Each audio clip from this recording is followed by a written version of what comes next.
Ki pulit nakatanat Anti-Narcotics Task Force ANTF ka East Khas Hills sa kaarpo Tarik Rizal, kila yo ban kem ya arngut kisnar nongkhaii drok nakathan Mawryngkneng, bat yo ban kurup no ya shibun ba o drok heroin, bat kidawai kuli yaba tablet.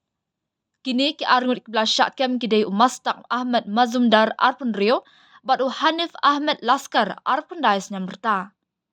Ki pulit kilayat ho bahadin ka jing talasi ki pulit kilayo ban kurup no santli kisong jingbu saban na mastak ha kabala thep ya drok heroin ubadan ka jingkya ka bahadu san pun real point kandai play gram kat ba na Hanif layo ban kurup ya kawe ka plastik ka badan hadu shispa kandai pun real tili ki dawai kuli yaba tablet ki badan ka jingkya ka bakat kandai point kat real gram.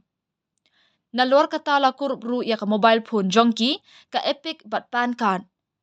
Hadian kanila register case persya ya kini ka arngut hapo Mawryngkneng Police Station hapo ki kendon jong ka NDPS Act bat ka jingto kit kadang ya syakman.